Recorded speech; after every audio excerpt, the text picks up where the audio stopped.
এই গাছটা না অনেক দিন আগের, 1 বছরের। আমি মাঝে ডাল ছেটে দিয়েছিলাম, আর কয়েকদিন পরপরই পানি চেঞ্জ করে দিই।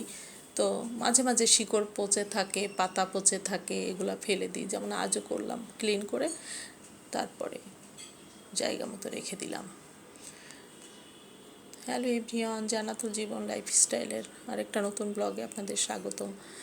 সকাল থেকে সন্ধ্যা পর্যন্ত আমাকে আসলে একদম রোবটের মতো থাকতে হয়। মনে হয় যে চাবি দিয়ে ছেড়ে দিছে আর চলছে, এরকম একটা ব্যাপার।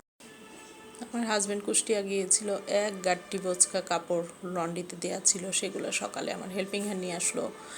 এখন এগুলো সব আলমারিতে ওয়ার্ড্রোবে রাখতে হবে। আমাদের কাপড় বারান্দাতে ছিল, সকালবেলায় এইগুলা গোছাতে গোছাতে আমার একদম ঘাম ঝরে যায়।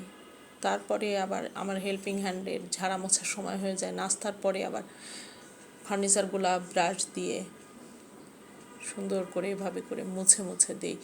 আপনারাও কি আমার মতো এরকম করেন? আমি জানি না আসলে সংসার যে কতটা কঠিন, সংসার না করলে বোঝা যায় না।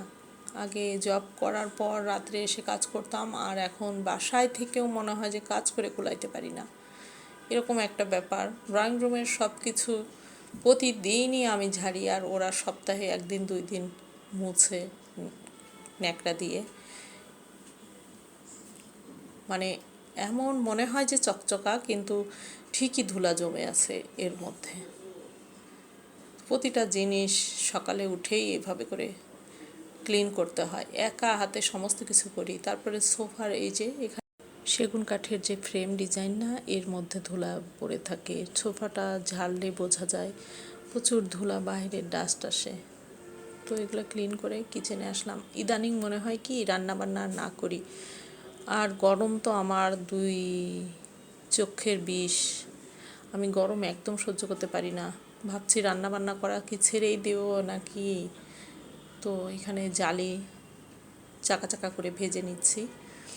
আর শিং মাছ, দেশি শিং মাছটাও ভেজে নিচ্ছি, রান্না করব। একটু ব্রাউন ব্রাউন হয়ে আসছে, এই পর্যায়ে এখন আমি তুলে নিব।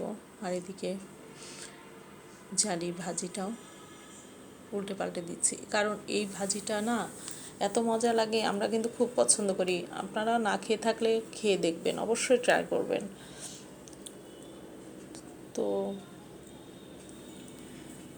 এদিকে মাছ ভাজা শেষ, মশলাগুলো কষিয়ে নিয়ে লাউয়ের ডগা দিয়ে দিলাম। লাউয়ের আগা ডগা দিয়ে শিং মাছের ঝোল কিন্তু ভীষণ মজা লাগে।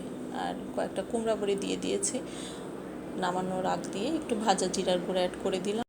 তো চলেন দুপুরের লাঞ্চ খাওয়া দাওয়া শুরু করি।